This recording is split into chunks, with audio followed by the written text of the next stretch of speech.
This is Julie Pearson, Little Thunder. Today is October 19th, 2011, and I'm here with Troy Anderson at his studio in Siloam Springs, Arkansas. Troy, you've been active on the Indian art scene for a long time. It's hard to find an Indian art collector who does not have some of your work.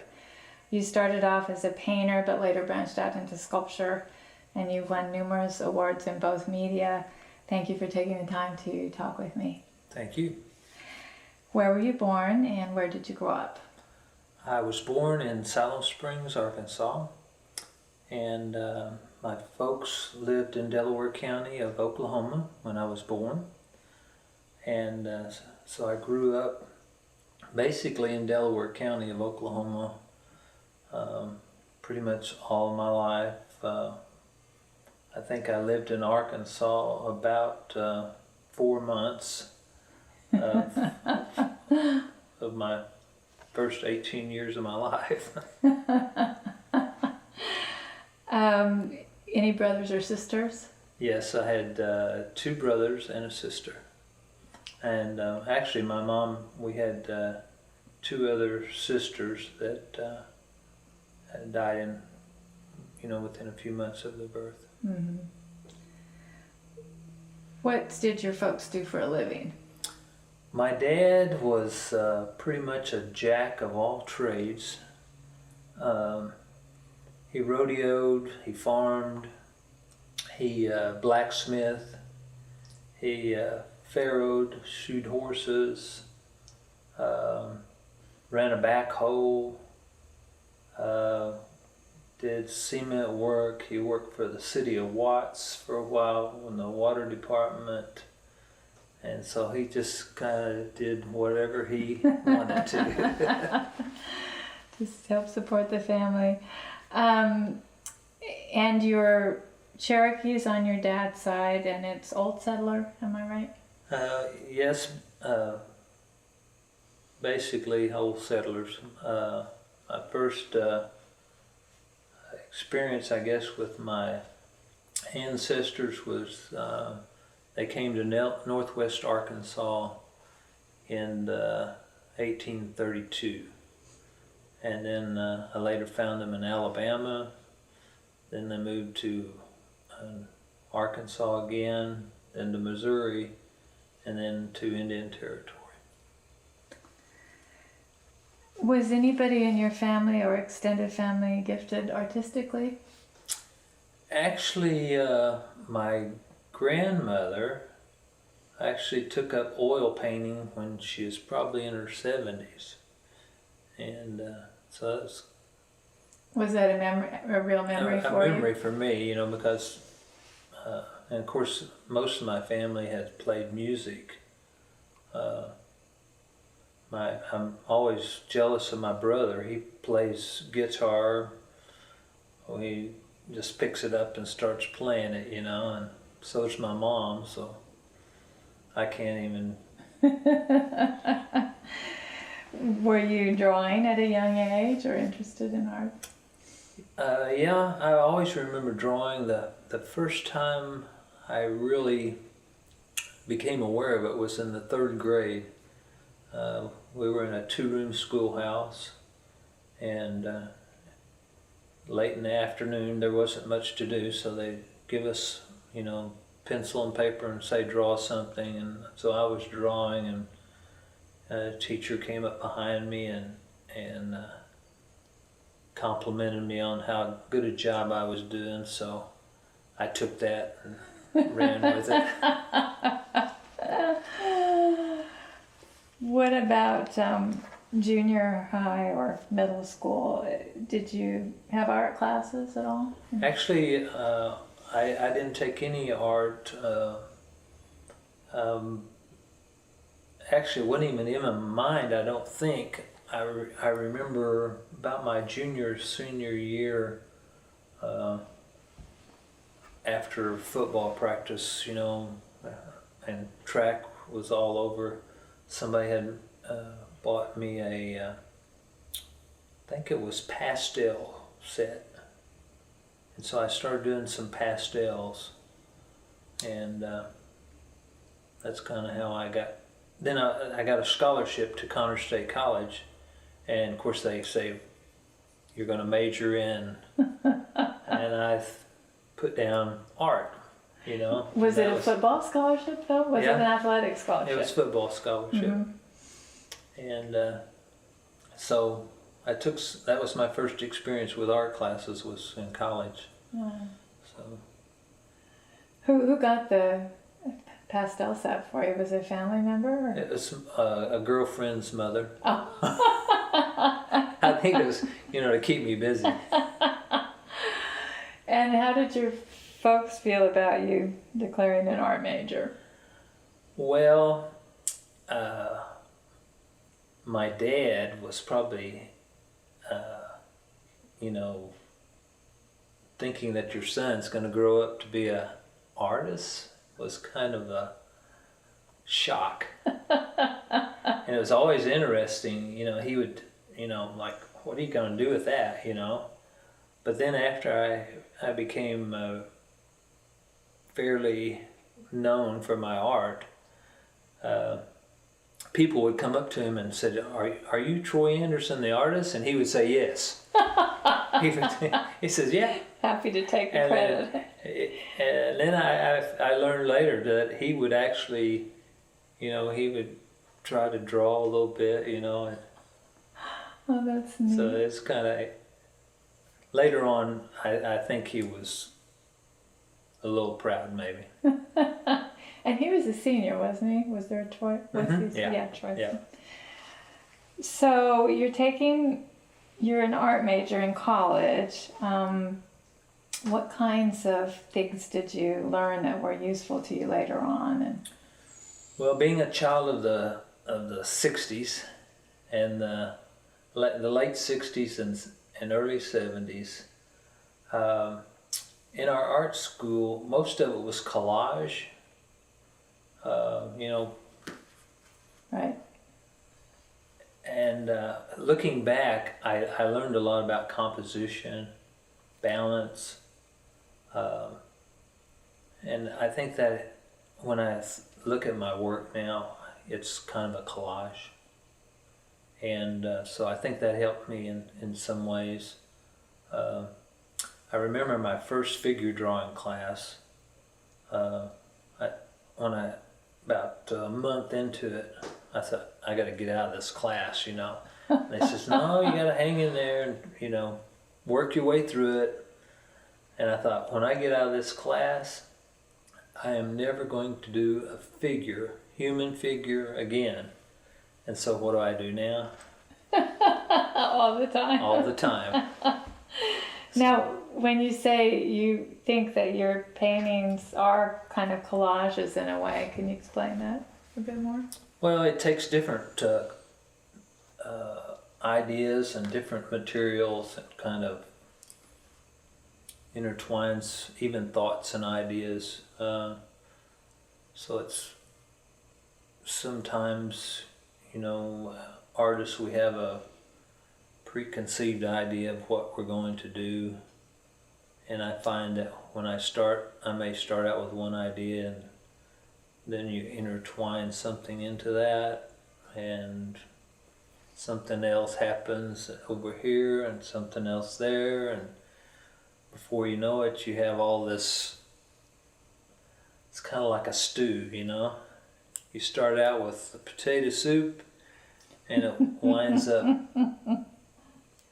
everything's in the pot. So what was your first experience with Indian art? When did you see your first Indian paintings? When I was in college, my freshman year at Connor State, we went to Five Tribes Museum on a field trip and saw works of Jerome Tiger and Fred Beaver and Willard Stone, and it was just, somebody turned the light on. And one of my favorite people, of course, is Willard. He was always a delight, and I always loved the way he could, take a block of wood and make something beautiful out of it. Did you have much interaction with him at shows and Oh yeah, things? yeah.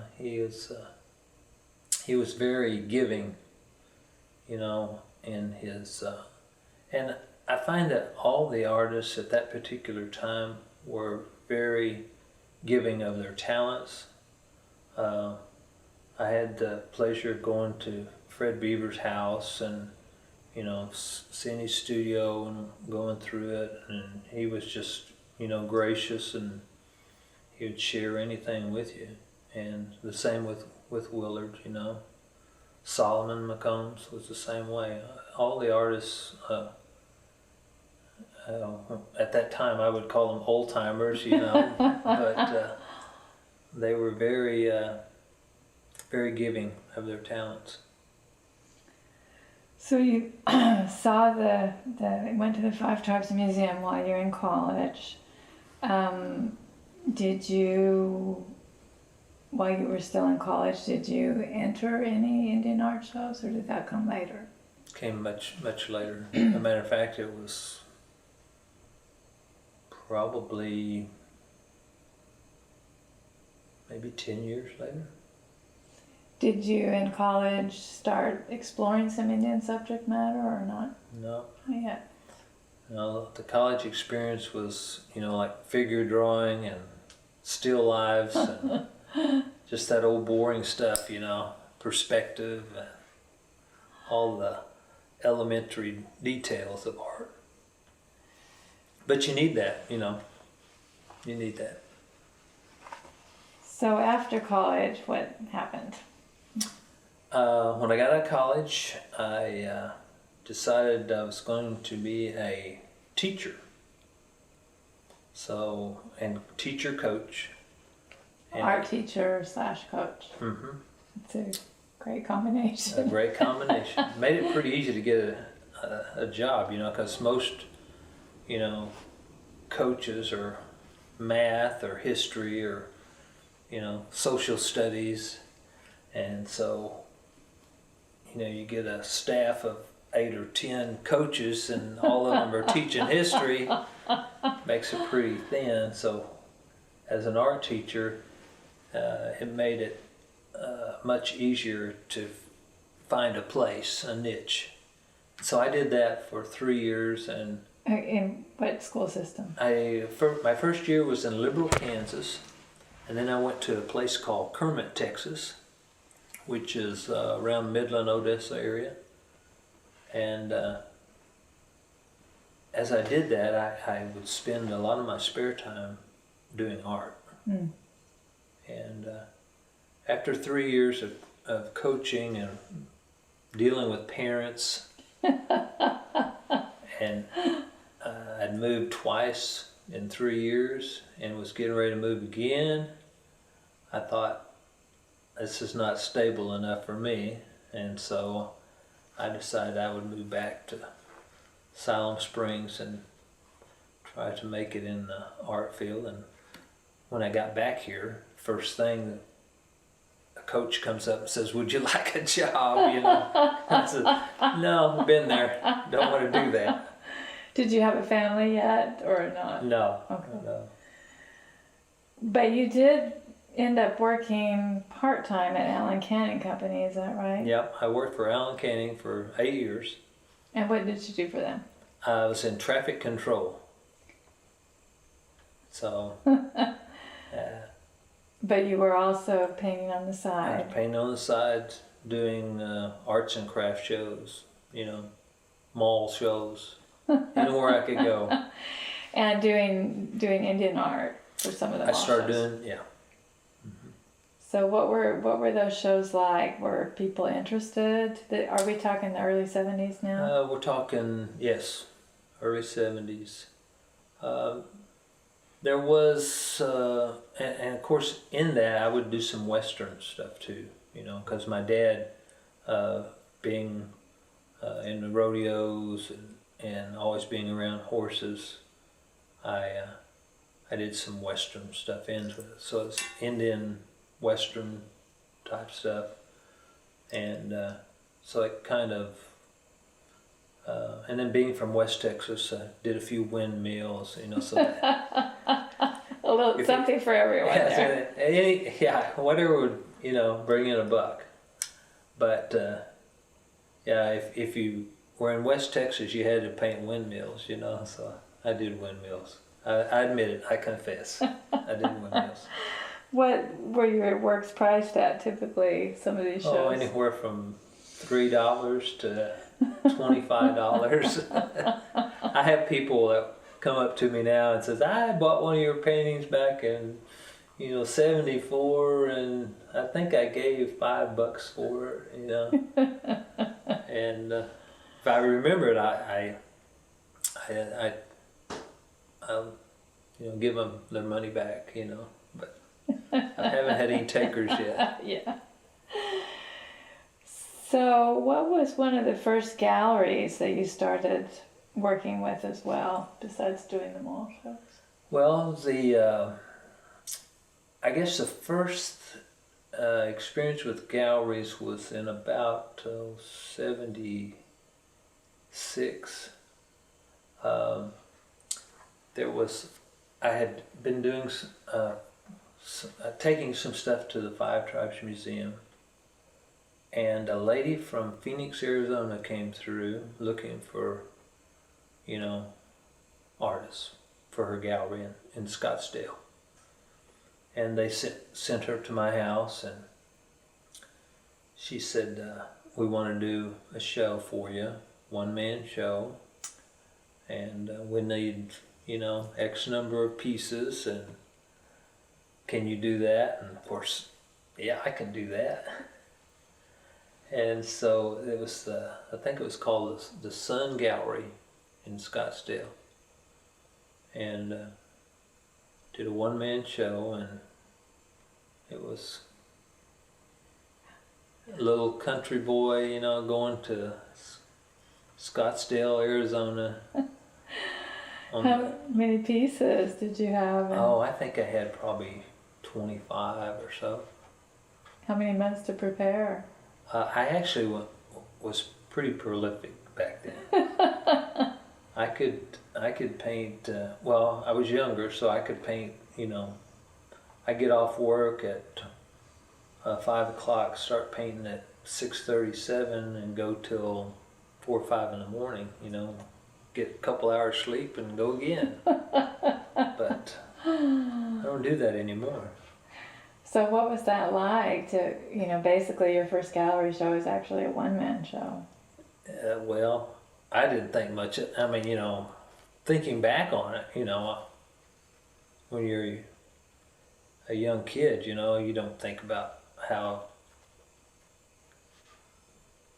not many people get to do that, And it was, I sold more artwork and made more money at that show than I made working at Allen's for 6 months, So I thought, hey, this is the way to go.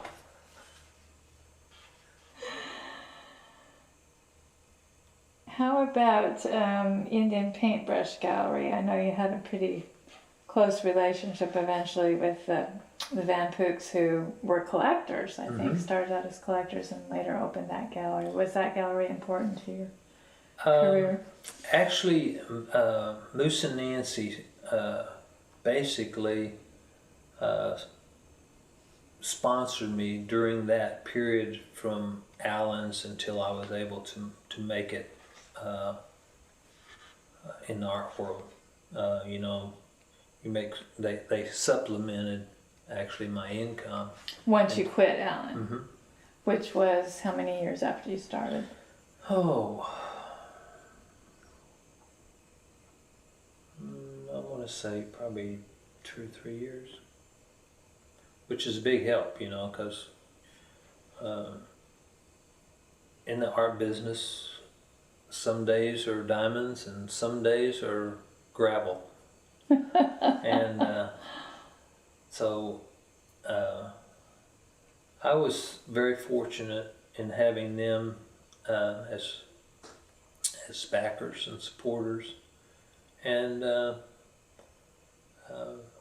even their interest in my work, kind of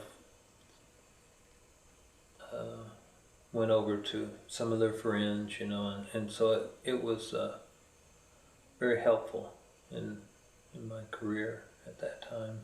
So they were essentially buying art, Mm-hmm. a certain amount of art per month.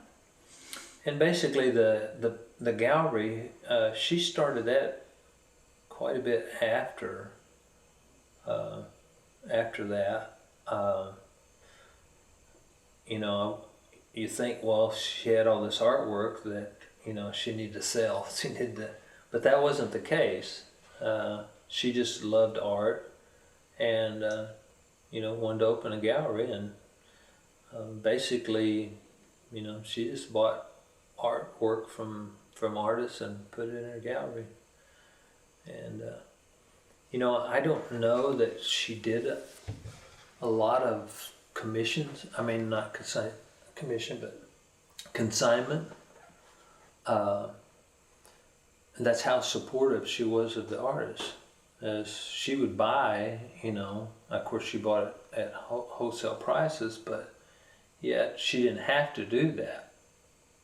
But she realized the importance of, I think, the need to support the arts. And she actually, I think, helped a lot of artists, when they needed it. Now, did you experiment with the flat style at all, quote unquote traditional style when you started painting Indian subject matter? Yes. Of course, when you see Fred Beaver and you see Solomon McComb and the master artists at that particular time, Terry Saul, it's flat, and that's what Indian art was. And what I tried to do was I kept it flat, but I tried to take it to another level where, like with a face, you have one facial tone. And what I wanted to do was to break up the tones of the face, and I would have 3 tones or 4 tones so that you got a little more 3D effect. And so that's how I handled my work, was trying to get it more dimensional, but not blended, but flat. Were you pairing portraits with bird or animal imagery yet, or? Of course, you have to do that with native art. The legends and stories, animals are involved. So one of the things I think I tried to do was involve animals and nature more into the native. With elements of landscape, Yeah. trees, or. Mm-hmm. What was the first award that you remember winning? Oh, probably first and at the Five Tribes competitive show. It was always, I think, in my early years, one of the shows we did was the Herd Museum. Right. And I think we were able to enter 2 or 3 pieces, and they sold, and that was just, we actually went to the opening, and it was, I don't know whether I was just young and naive, but looking back on it, it's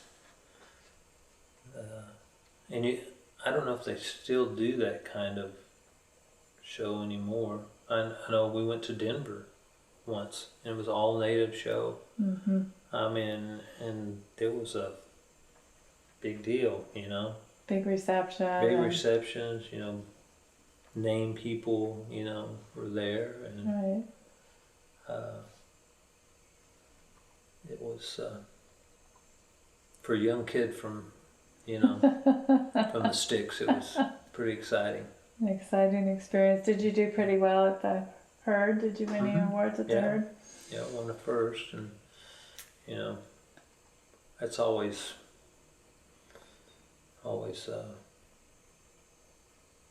exciting. Did you get any business tips from some of the older artists? Or? No, they always were. We didn't really talk about business. It was more about maybe techniques or how they saw things. One of the things that always Willard, we were in his studio, and he had this pile of wood outside of his studio, and I thought, why you got it stacked out there? Why don't you have it, put away in a safe place? And he says, well, every day I walk by that piece of wood, and one of these days it's going to speak to me, and I'm going to bring it in. And he always told me that it's in there, and all I got to do is carve away what's not part of the image that's in there. And he says, until it speaks to me, it stays outside. Well, after I thought about that, I thought, well, that makes, if you had to sit outside all day, you'd eventually want to stay something, So it makes sense. Would you visit him just kind of when you were en route someplace else, or did you occasionally just? Of course, I knew Jason, and of course, you go and do shows. It wasn't uncommon, as well known as Willard was, and as popular as he was, it wasn't uncommon to find him at Grove under a tree with a tent, or in a small gallery with 3 or 4 pieces, maybe $10,000 piece, sitting in a little gift shop, Wow, just visiting in the gift shop for you. Yep. How about the Indian art landscape in the 80s? How did it change from the 70s to the 80s? Well, of course, during the late 70s and 80s, early 80s, it became very popular. And I think, like with anything that becomes popular and there's money in it, people want to get, it's like the gold rush. Nobody cared anything about California or Arizona or Nevada until the gold and silver was there.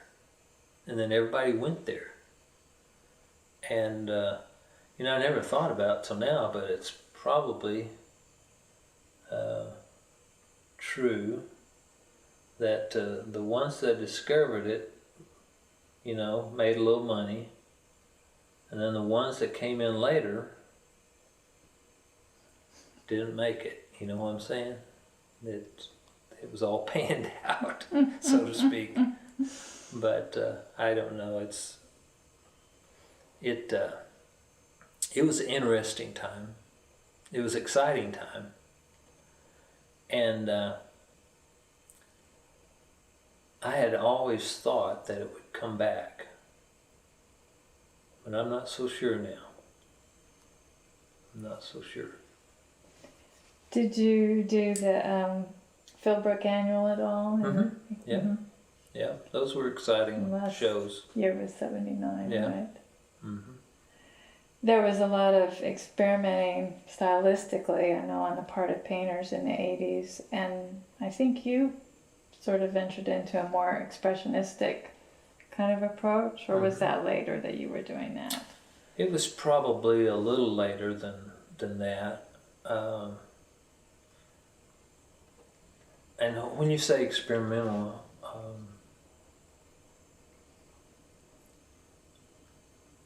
again, the flat style, I kind of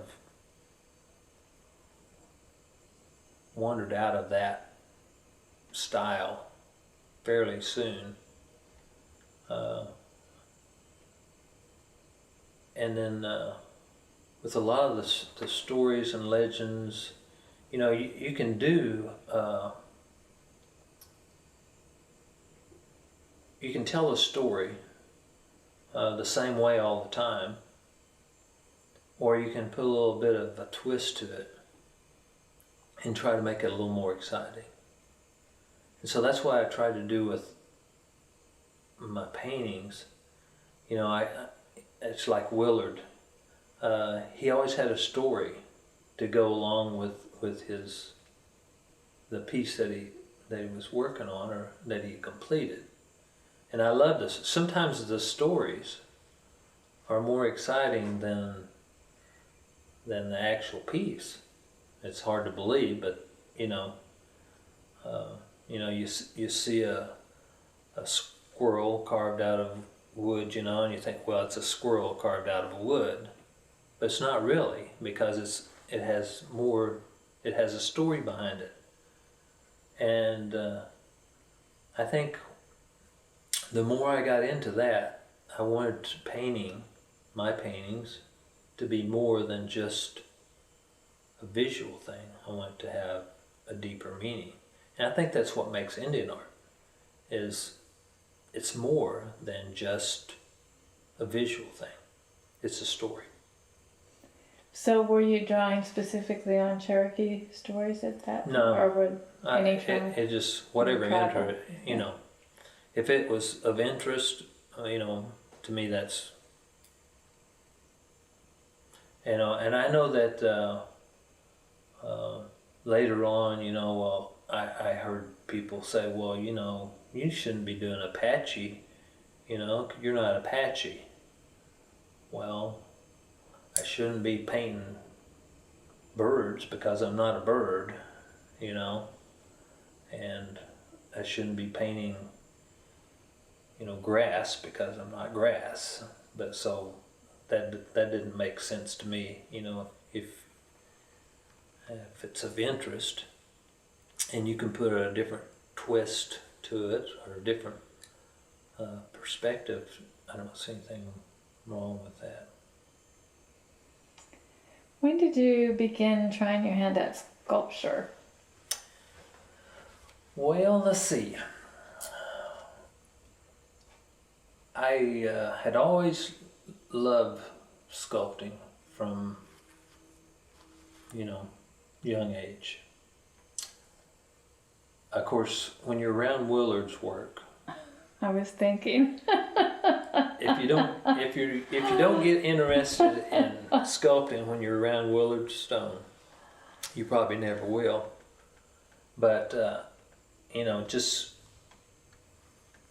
being around him, being around his work, and to this day, I don't see how the man could take a block of wood and sculpt a face out of a block of wood and have the grain of the wood, you know, go where it goes. It's just, I also believe that until you can experience what that artist has done, you know, you shouldn't criticize or you shouldn't judge. You know, it's the old adage, you know, till you walked on my shoes, don't judge. Well, I've tried stone sculpting, I've tried wood sculpting,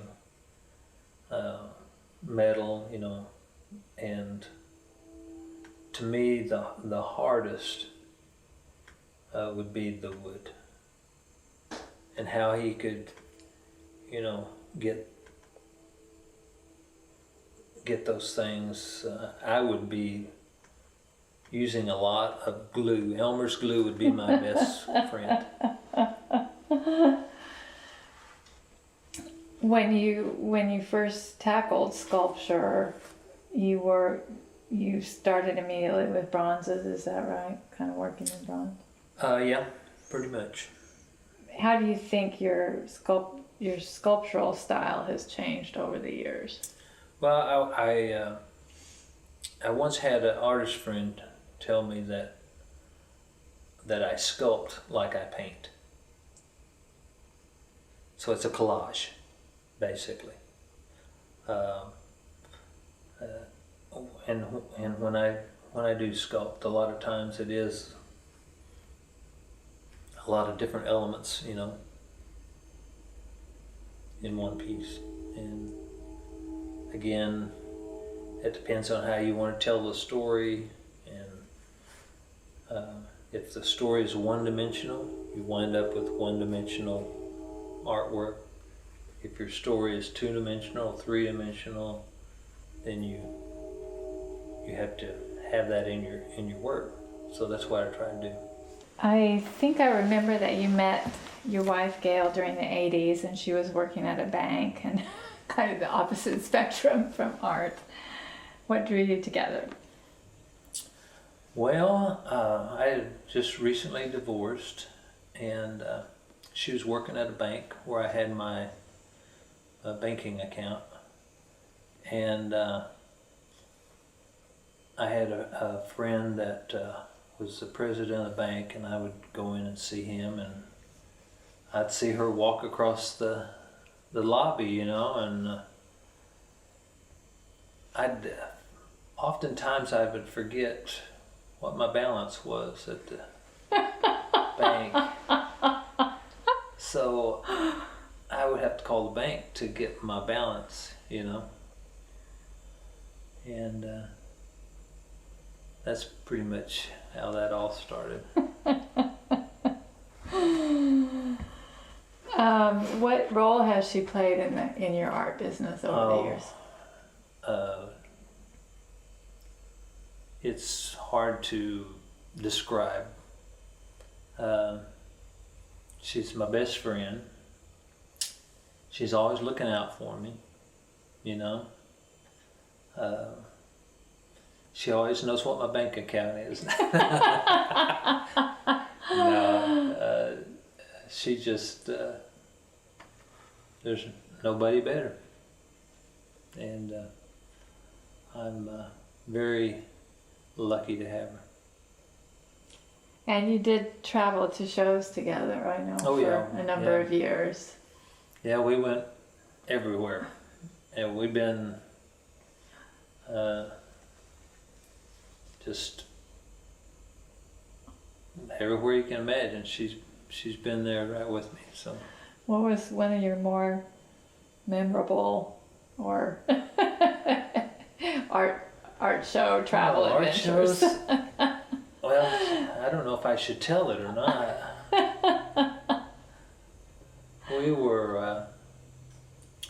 We were doing a show in Santa Fe, I think,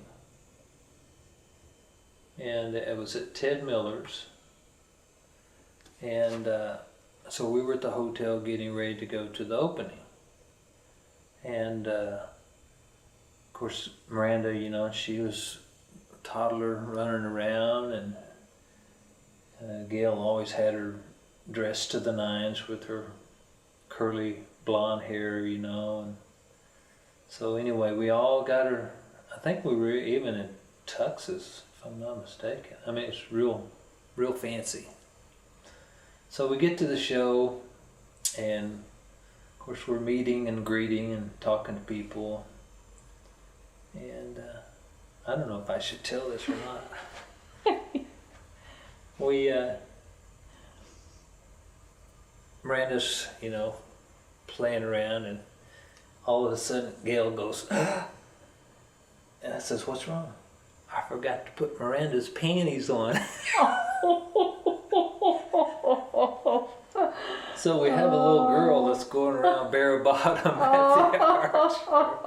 Oh, so that was. Everybody got That was fully dressed for yeah, her. she was.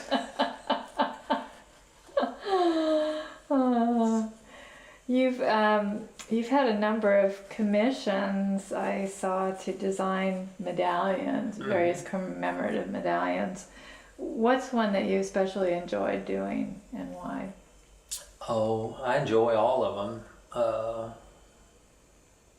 They're all different challenges, you know, and so on. But I guess the one for the Red Earth Ambassador of the Year has probably been the most exciting, you know, because of its people it's gone to.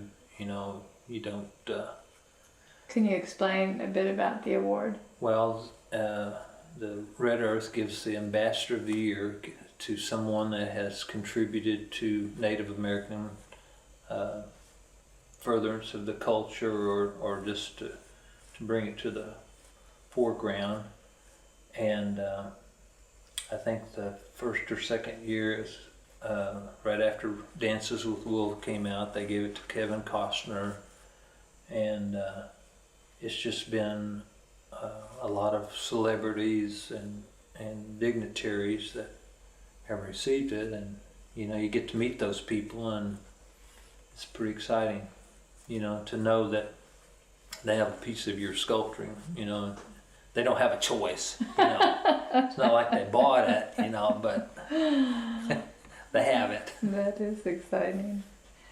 What's a sculpture award that you're especially proud of? Show award. Oh, you mean as far as an individual piece? Mm-hmm.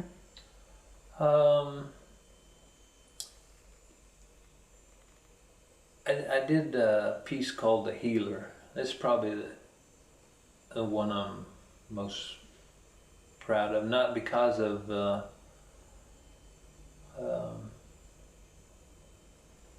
it's just the story, and it's a collage, you know, and it has different elements of it that and looking at it, you know, you don't really. I think visually, you know, if you just look at it visually, you know that it's a piece of artwork. But when you hear the story about it, it's something totally different. And the elements that are in it, most people don't even realize that it's throughout our culture. That I often ask people, you know, do you know where these symbols came from? And people even that work for those particular businesses, it's basically medicine. There's a symbol for medicine is a pole with a snake going up it. Most people have no idea, probably a few doctors do, why that is their emblem, or EMTs, or anything that has to do with medicine has that symbol. And most people that work in those industries don't know what they're looking at, and it's interesting. I hope we get to see that piece. You're one of the few artists I know who pretty much built their own house. And you built it out in the country. Why was that important for you to have a studio out here? Well, at first, I had a studio that was public. And when you have a public studio, you have a lot of visitors. And those visitors don't always understand that it's work, you know, and sometimes I don't really have any difficulty with working and having people watch me work. but sometimes you feel guilty not being entertaining. So because of that, I just felt like I needed more seclusion and more unaccessibility. In 1990, the Indian Arts and Crafts Act was passed, which required Indian artists to provide proof of Indian identity or a letter of certification from their tribes. Do you remember how that impacted galleries and artists at that time? Yeah, I actually remember the first time I think I had talked to somebody about it was Ben Nighthorse Campbell. And this was before he was senator. And I have known Ben for many years and done shows with him and, traded with him. And so he was familiar with me and I was familiar with him. And so when I heard about the act, I actually called him and I asked him, I says, what's the deal here? What is this? And he says, you don't have a thing to worry about. If I don't have a thing to worry about, I'm not going to worry about it. So I didn't worry about it. And then all of a sudden, everything just starts, because I am not a member of the Cherokee Nation of Oklahoma. I have in past years been,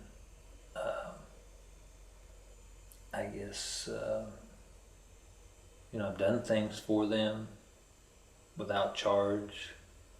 I have supported them. And so I saw no problem with them or any of the other, tribes. A lot of my friends at that time,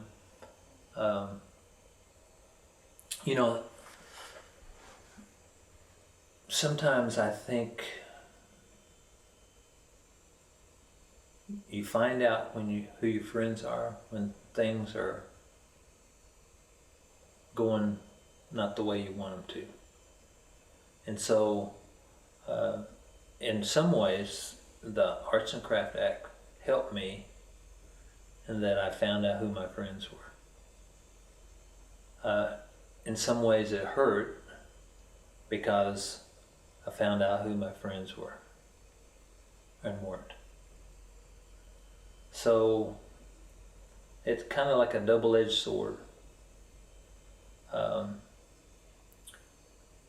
During the whole thing, I always figured I am what I am, like Popeye the Sailor Man. And so I've tried to stay strong in knowing who I am and what I am. I always try to be truthful about that aspect. I've never claimed to be somebody I'm not. And so what else can one do, And there's been times when I thought, well, just don't paint Indian anymore, But when it is what you are, you can't stop being what you are. It's like breathing air, You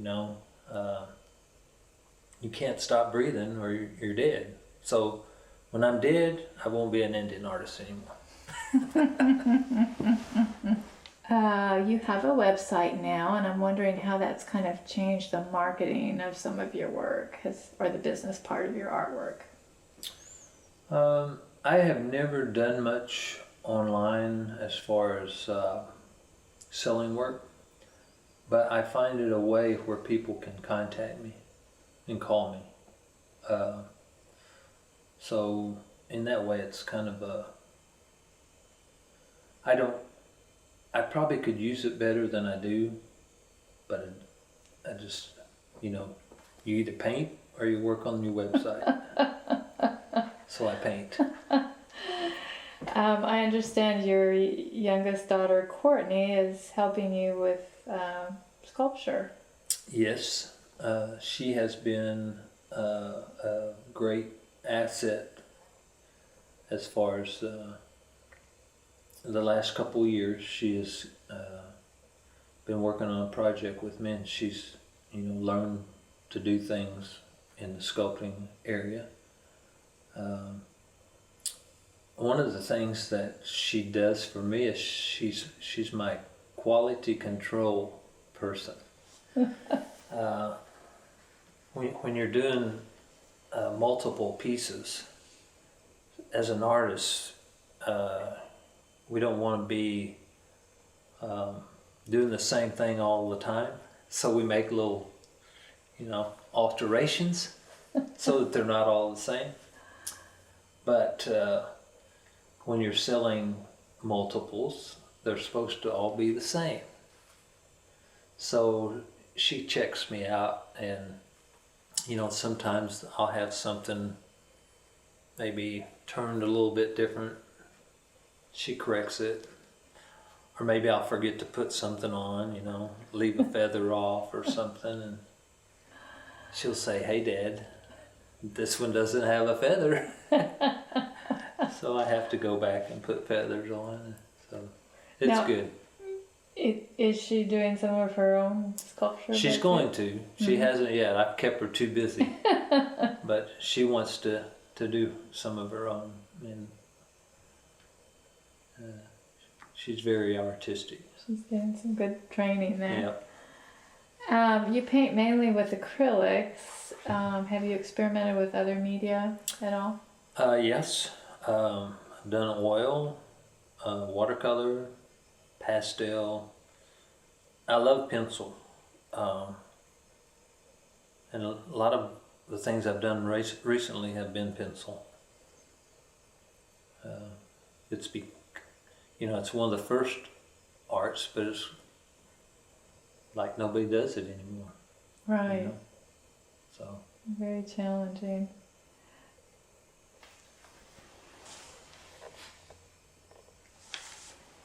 How about talking a little bit about portraits, which are an important format for you? What attracts you to portraits? I think the character of people, the differences that, no two people are the same, and yet we all have the same elements. And trying to position those is always a challenge. It is a challenge to try to make, especially if you're doing a portrait of somebody that's known, is to make that person look like the person that they're supposed to look like. I once did an oil painting of Mr. Allen of Allen Canning Company, an oil painting for the lobby of the bank. And it's a very traditional portrait.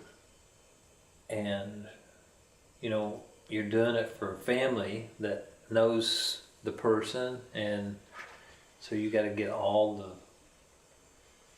shadows and all the blemishes and everything just right, or it doesn't look like that person. So it's but I enjoy the eyes of people.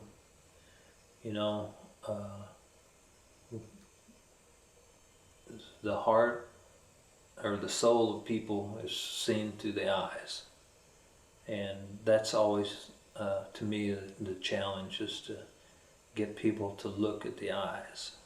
You've been quoted as saying you thought Indian artists were getting away from flat style, quote unquote traditional painting, and you felt it was kind of a shame because it is a difficult style to do.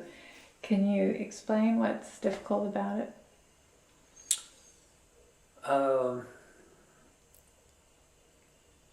I think it's time consuming. it's not like you just take a brush and go like that. You have to be very precise, and you have to be very considerate of the tones of the paint.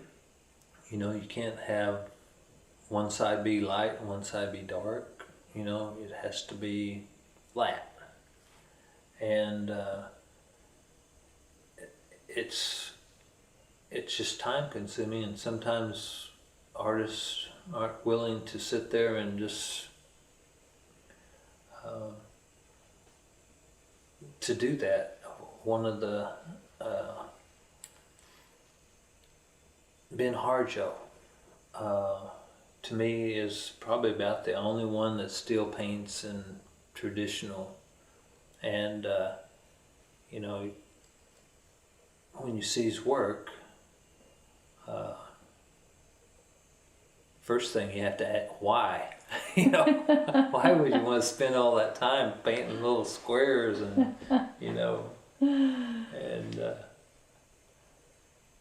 and I think that's what young artists, when they see that, they don't, you're taking 2 or 3 days to do something that I don't want to spend over 30 minutes doing, But yet they want to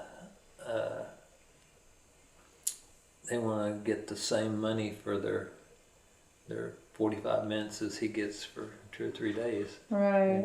It's kind of sad, but it's true. Special. Any fact that you can't get any other way. How important, we've actually talked about story being important to your work. How about the kinds of research that you do for your paintings?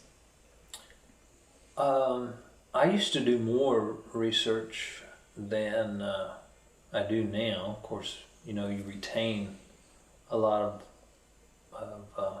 the stuff that you learned before.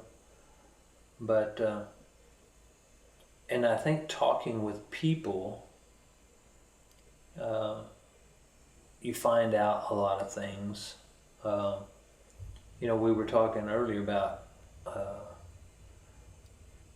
making sure that your stories are accurate and that your legends are true. I've talked to people in the Eastern Band who they tell stories of one way, and you come west and it's another. And so I have decided or learned that sometimes telling the story is all about your perspective. And it's like when there's a wreck. Everybody gets out of their vehicles and everybody's got their own story of the wreck. There's only one wreck, but every person has their own version of what happened.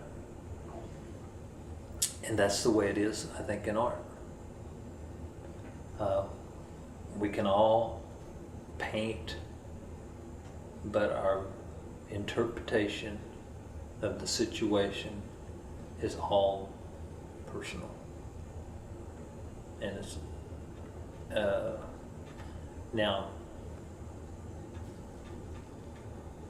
you have to be painting the same accident, but we all see it different. Do you do a lot of preliminary sketching when you paint? Not really. A matter of fact, I usually have a concept in my head of what I'm wanting to do, but oftentimes that evolves as I'm producing. I may start out with one idea and then change colors, or you may add something that sometimes it works and sometimes it doesn't. And when it doesn't, you cry a lot. That's the one thing that I think you want it to be the best you can be.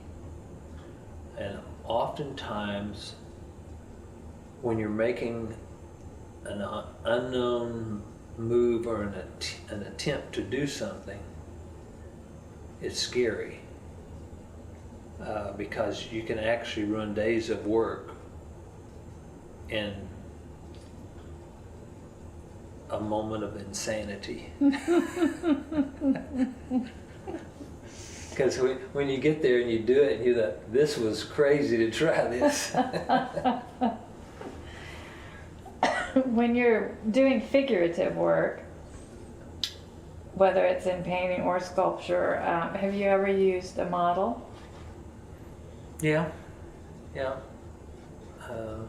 I did a sculptor. It's called. Let me think now. Tracker's Nightmare. It has to do with the Indians when they first came upon the railroad tracks. What were they thinking?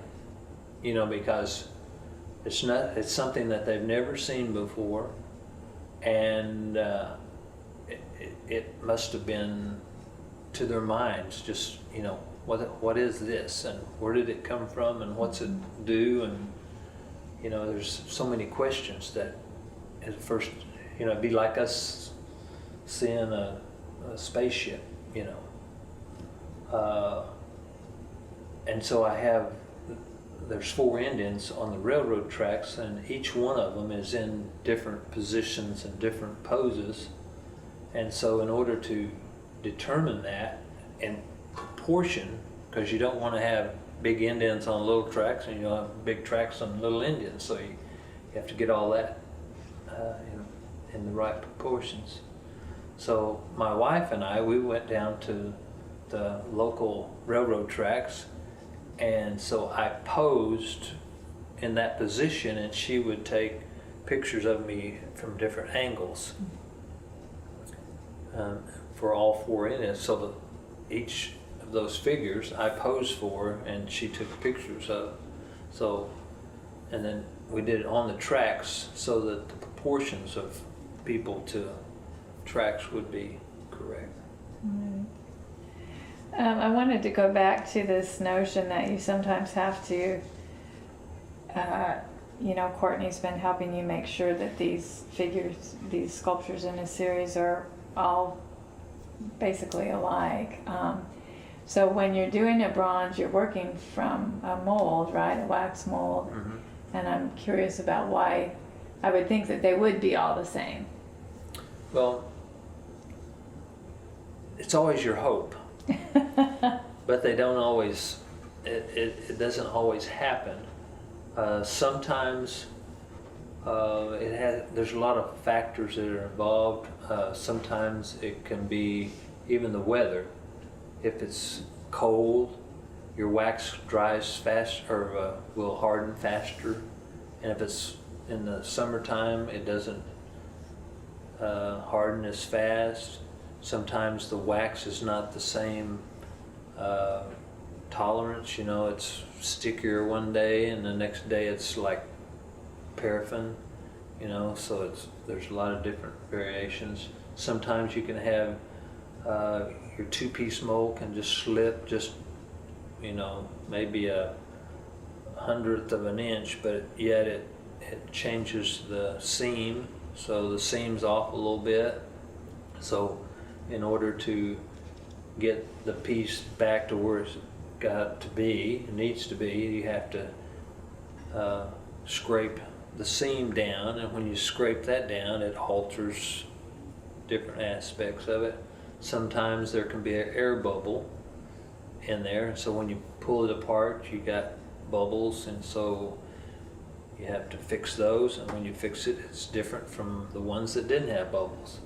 And this last project, an interesting thing that happened, I do latex molds, and so I did the same figure with 2 different molds, and when I pour wax in one mold, I get a different texture of wax comes out of it, and I can pour the same wax in the other mold and it's different. Wow. And I don't know why, but I wish I did know why. So are you having to choose which, are you gonna? No, I use both of them, but Okay. it's just a matter of, you're thinking, why is this one so much better than this one when they're done the same? How big are your editions of sculptures typically? Typically, my editions are 25, but I do larger and smaller. But if you ask me to go out and tell you what the edition was, and I can pretty much tell you it's 25 on all of them. How do you divide your time between painting and sculpture these days? If the sculpting is selling, I'm doing sculpting. Okay. No, I'm kidding. No, I'm not. No. Usually it depends on, it does depend on the money end of it, but it also depends on deadlines. Like if I'm coming up for a competitive show and I need paintings, then I'm going to paint. If I'm coming up on a deadline to have a bronze done, then I'm going to do that. So and some days it's, you don't know, you get up in the morning and it's like, okay, I got to get this done, I got to get this done. Which one do you do? And then some days you get up and say, I can do this or I can do that, and so I'm not going to do either one. What's your creative process, starting with how you get your ideas? Well, sometimes the idea is the fascinating part, because sometimes the idea is just like, you see these cartoons where the light bulb comes on, and you wonder, how did that light bulb get there? And that's kind of how your ideas are. They just pop up, and it's like, and then some days, or sometimes, you can read a legend or a story, and it's just, this is what I want to do. And in my younger years, I would, you could be walking out through the woods and you might have a bunch of blue jays. Today I'm doing blue jays, So that was kind of, you did whatever nature brought before you. Or, if it snowed, you walk out in the snow and say, well, I know how the people on the Trail of Tears felt. So you go in,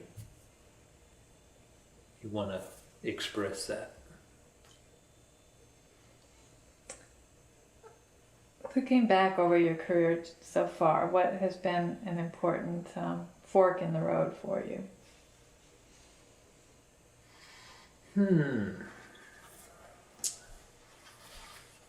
Well, I guess going full time would probably be one of the major things.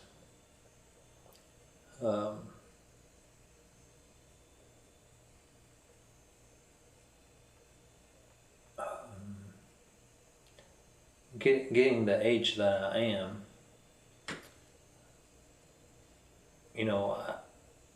it's like retirement. I see people that I went to school with, and people that not in the art business, but they're retiring, and you think, well, will you ever retire and I don't think artists ever retire. They may not be as active as they were.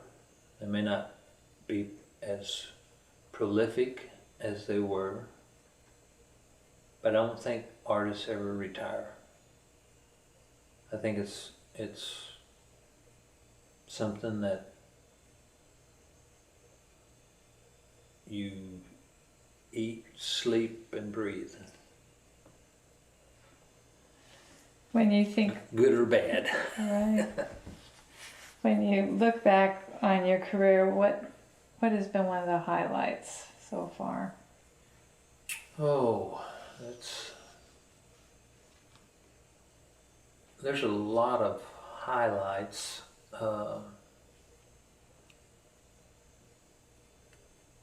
I guess just knowing that people appreciate your work because they don't have to. I oftentimes will get phone calls from people from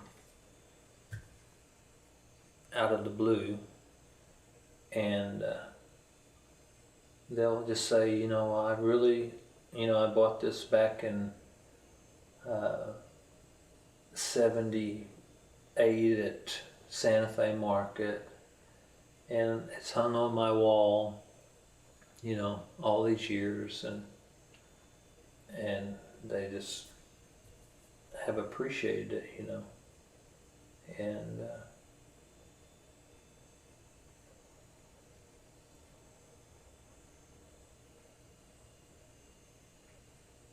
it's amazing to me, how you can do something that makes you happy and it makes somebody else happy. How about a low point in your career? Oh boy. Probably the low point has been the arts and craft deal.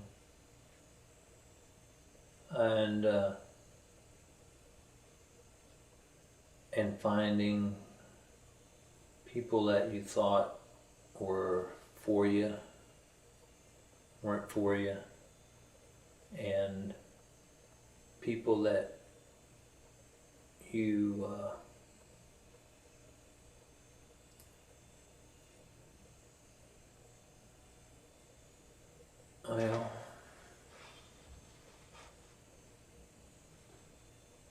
people you believed in.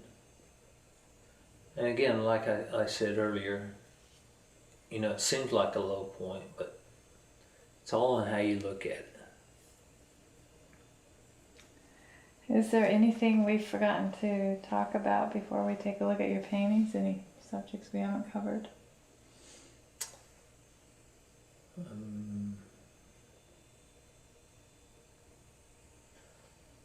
I guess the one thing that, looking back on my life, is how God has played a role in the different roads that I've gone down. There's been people that, as a little snot-nosed kid playing in the streets, and then wind up, standing in front of the President of the United States, or, people that, you never thought you'd even get close to, but be introduced to. And having all those things happen to you, and there's no rhyme or reason for that to happen except, God has placed you in certain places and certain times, and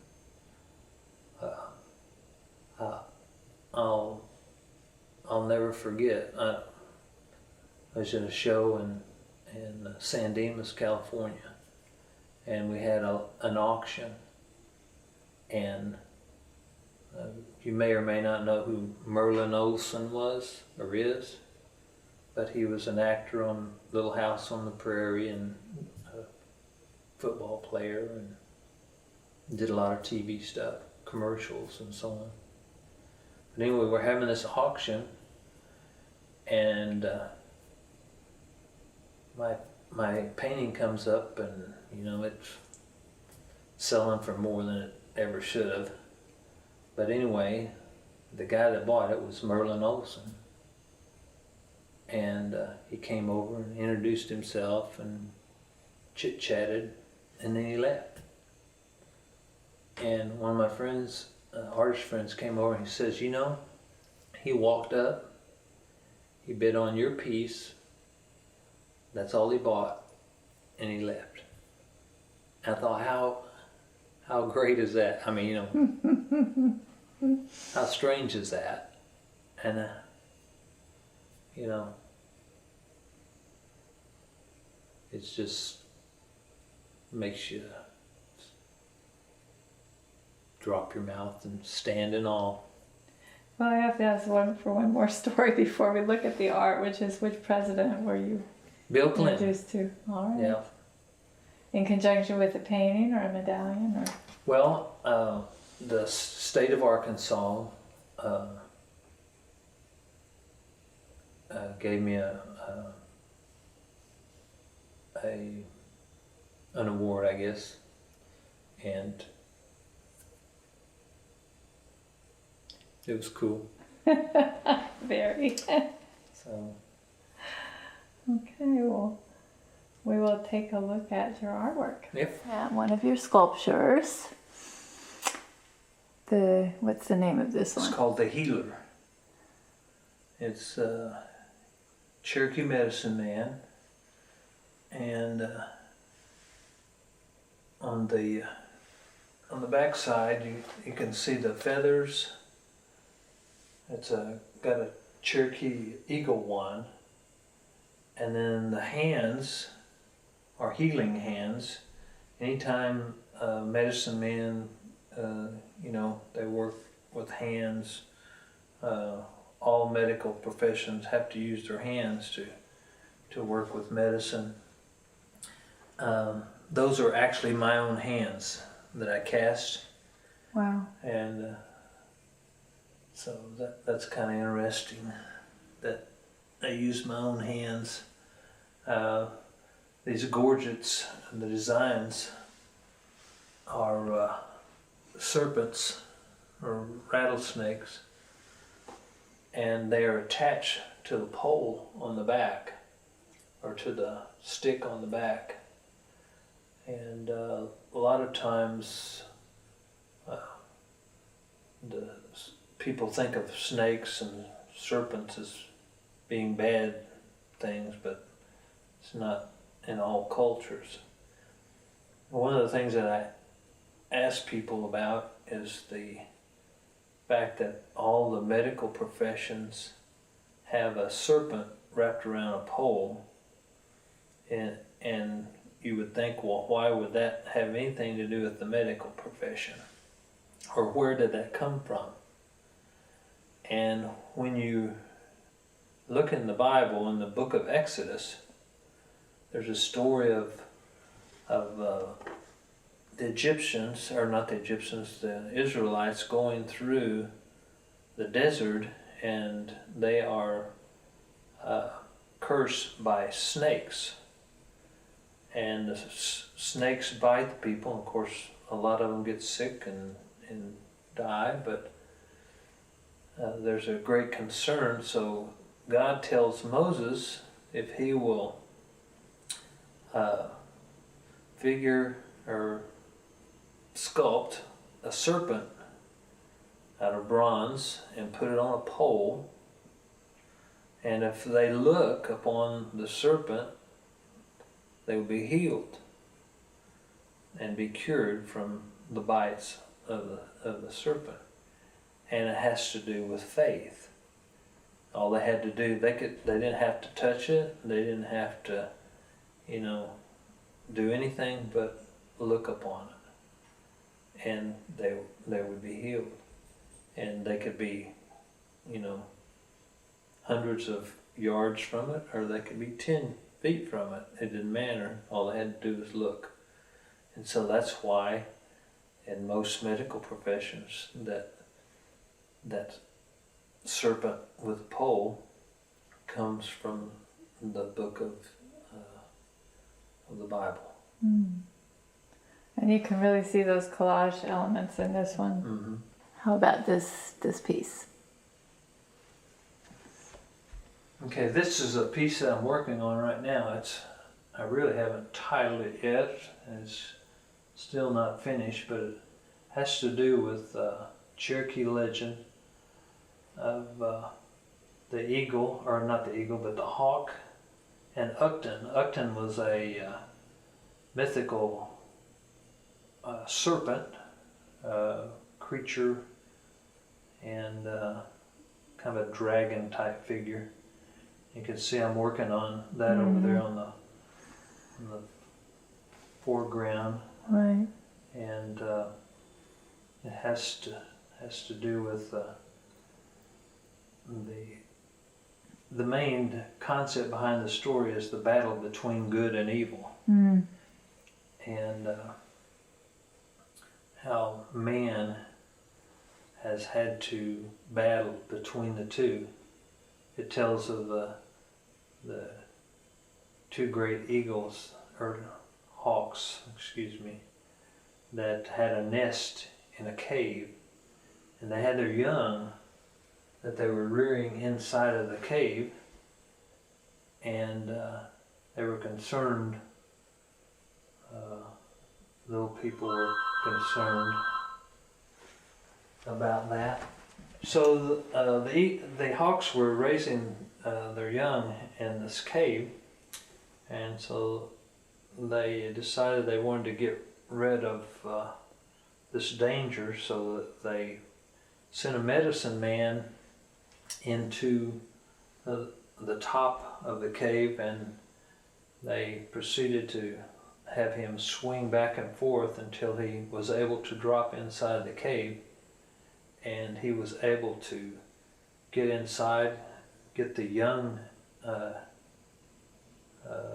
birds and push them out of the cave, and when they fell from the cave, they fell into the water where the Uckton was, and then the Uckton proceeded to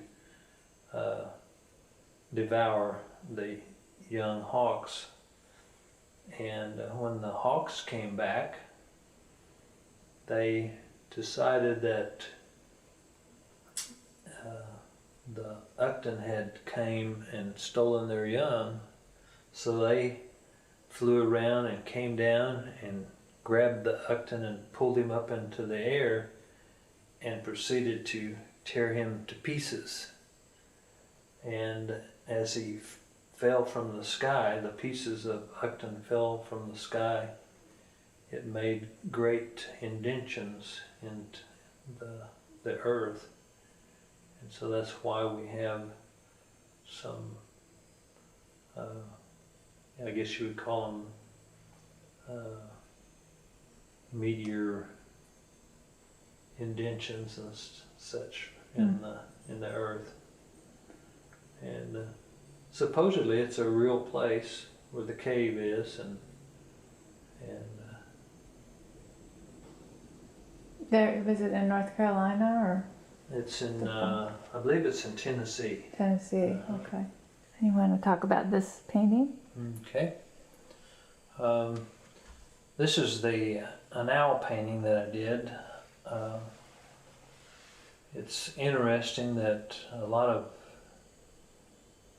Indian cultures have legends or myths about owls. Some cultures find them acceptable, and some find them highly unacceptable. When I did this piece, I had some artists that found it unacceptable. But one of the things is, unless people are made aware of these different superstitions or different beliefs, then how can people be made aware of it if they don't know? So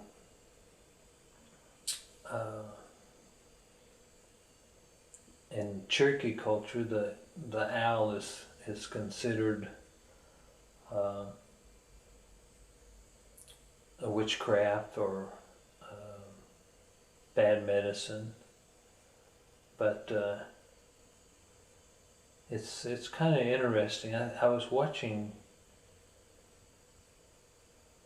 I don't remember exactly what it was. It was a program, and the person that was in this particular program was a Native American, but in his hat he had an owl feather. And you might say, well, how did you know it was an owl feather? Well, if you've been around owls, you know which are owl feathers and which are not. And so usually the owl is deals with when you have good and evil, they each have their own symbolism. So if you see somebody wearing an owl feather, you know that they're not afraid of it, so they must be accepting of it. So if they are accepting of it, you might take that as a warning sign that you don't want to mess with that person. And so therefore it kind of is an identification.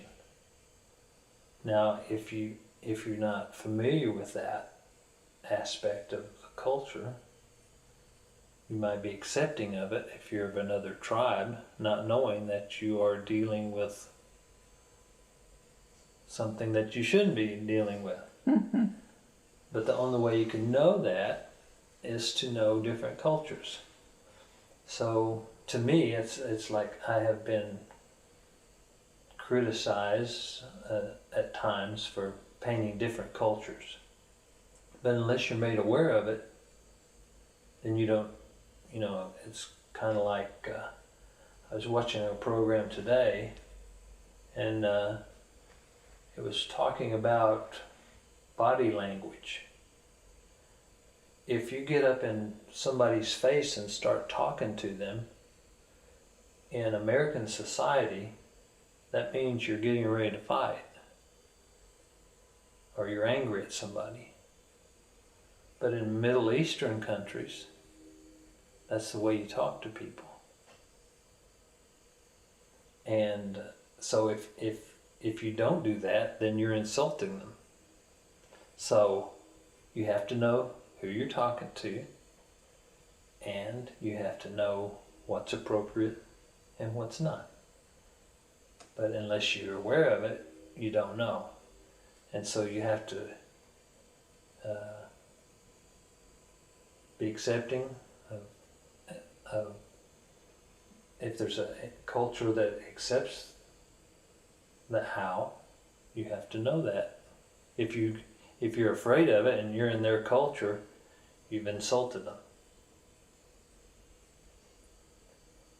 So if you don't know that they accept the owl, then how are you going to just walk in and insult somebody? I would hope not. Now if you do it intentionally, then shame on you. And I like that this illustrates the kind of expressionistic, the splashes of color, and definitely one of the styles that you're known for. It was interesting when I did this.